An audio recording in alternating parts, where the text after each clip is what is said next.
when I played Antonio in the Tempest, the last time we did it, I guess that was 93, something like that.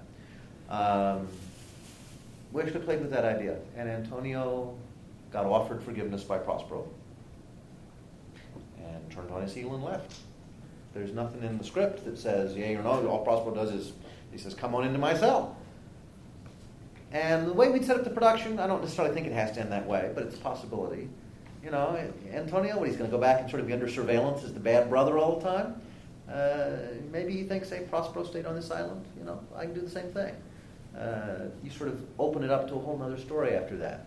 And, of course, there are possibilities all through for that in terms of, you know, Caliban, Antonio, all these guys. There's a great ambiguity to that ending that I think makes also for exciting theater.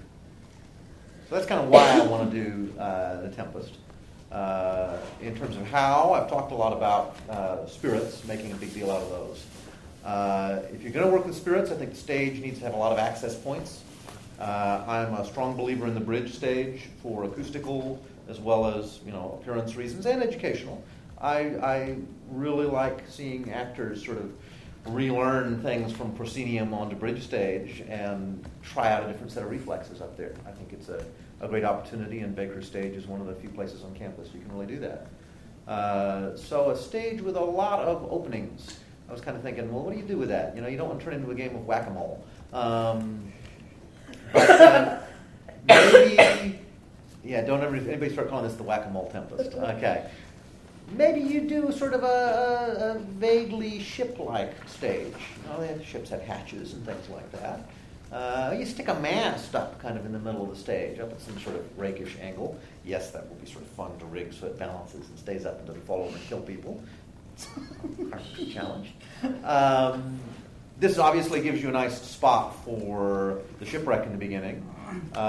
Gives something fun for castaway stuff later. I'd love to, while Prospero is doing this sort of retelling of the story, have him get a bunch of spirits to actually lash Ariel up onto the mast and make it the cloven pine that Ariel was imprisoned in by Sycorax before he came. Reenact that bit and really make Prospero into a thing. He's a mean bastard. You know, he puts his daughter to sleep. He's like, oh, yeah, well, I got things to do. You're sleepy. You can't resist. Clonk. There she goes. What a jerk. I think we can play up that he's a real bastard at the beginning of the play. Then he gets to get redeemed at the end of the play, too. It's a play with a lot of music, a lot of sound. I think that's another fun reason to have more people around, like the spirits. The Isle is full of noises, says Caliban. It's a very atmospheric sort of play. So definitely we play up that sort of thing. Costumes, not determined on any sort of period. Caliban can be really interesting to sort of figure out, is he a man, is he a fish, is he a missing link? I have some ideas, nothing set on that. I'm happy to negotiate with costume people or whatnot for that. So I guess that's sort of the fast tour through the write-up here. You are welcome to take a look at it at your further leisure and call me, drop me an email, what have you, if you have more questions about it. But you might have some questions now, too, which I'd be happy to talk about. Sorry. So you're thinking of putting a mask in the middle of the bridge stage? Yes. How? Actually, It's a pole. You don't need a cross piece, actually. So, yes, but I'm thinking essentially a spar. if what you do is a pole, and if you're willing to do it at a fairly steep angle, you can actually rest it on something, like build a support on the side of the common, so you have the mast resting on something, and you may be able to make it structurally sound enough to support like a small aerial climbing up and down it, and do something like rigging on this side so you can actually have vertical movement. And I'm thinking no more than, say, 4 feet up. Yeah. That's plenty, and other than that, you start getting into safety if issues. we do this, can I design your set? Sure. But are you talking about like in the middle of the stage, or are you talking off to the side where it wouldn't exactly like impede sight lines across the entire I'm thinking stage? pretty much in between the aisles. And, you know, you're talking something, you'll see around it. You could offset it a little bit, but then you do start messing with sight lines actually more than if you place it fairly centrally. Well, and if you put it way off to the side, then it's like, you know, a ram rather than a mast. Well, I just remember when we were doing What to Do, we had issues with Maggie.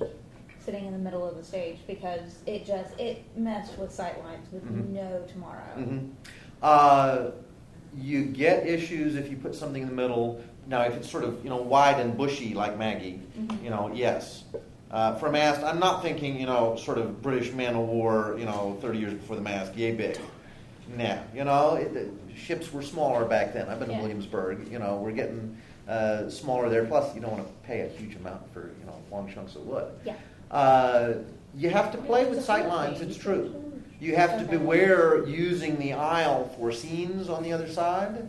Is going to be next to impossible. Well, no, because remember, you're looking from the sides past it. Correct. On either side. So your issue is you need to have a lot of movement because what it blocks is looking from one corner of the bridge to the other corner across the middle there. Okay. But you move people around so that they pop out side to side, and it's doable. Yes, Maggie, an issue, but you direct around it. It's the hazard always with the bridge stage in that anything that goes in the middle starts to be problematic. You're not thinking of something that's going to be tall enough to really block people completely. I'm not going to hang cross beams off of it. I don't want a sail billowing from it, except perhaps in the first scene. I have some thoughts maybe about the sail for the ship transforms into Prospero's cloak and then maybe gets to serve as sort of the symbol for invisibility in the rest of the play, of which there's a lot. But you don't want an angled mast that you have to sort of put in and take out during the play. It'd be a fixed part of the set.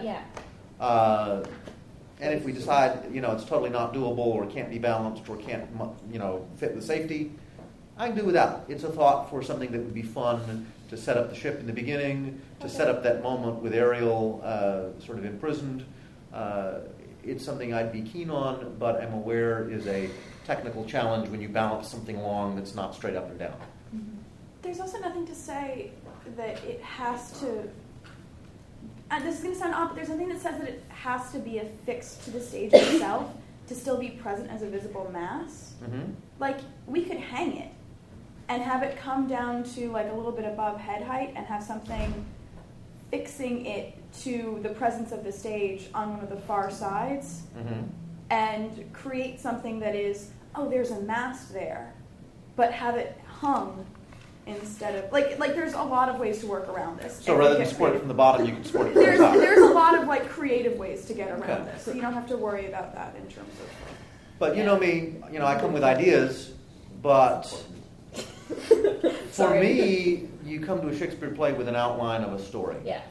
But the details of that story in part come out from the actor. If you cast a really gigantic guy as Caliban, it's going to do different things than if you cast somebody small with a sort of interesting kinesthetic. You're going to get very different feels for the sort of Ferdinand-Miranda relationship or for Prospero, depending on who you get. I think you get some general principles for what the sort of issues are in the story you're trying to tell, but you don't settle anything too specific because otherwise you remove the fun from the actors. If I knew how the whole play was going to turn out, I'd be a puppeteer instead of a director. They're much easier to work with than actors. It's more fun to have more hands involved in the work, coming up with what the play's going to look like. Okay. We brought down Jupiter with blacklight paint on. And that was a great collaborative effort, I really enjoyed us getting to do that. That was awesome. That was fun. Thanks, Jupiter. I don't know. I'll basically focus on tech because your story as usual was relatively solid. And, Okay, thank you. Well, everyone who comes to pitch tends to have a relatively solid idea of what they want to do, and they convey it very well. It's the tech aspects that concern me. Okay. So out of this, you're looking at relatively light on costumes, and I mean relatively. And between set, you usually go relatively stark. I go pretty stark because I hate set changes. Yeah, but I saw your taming, which was not stark. This is going to be Taming was stark. It was. There wasn't colorful. Not a lot came in. The stage was stark. It was just we had to have a functional second story. Yeah. Guess what? We don't need that for this. Yeah, thank God.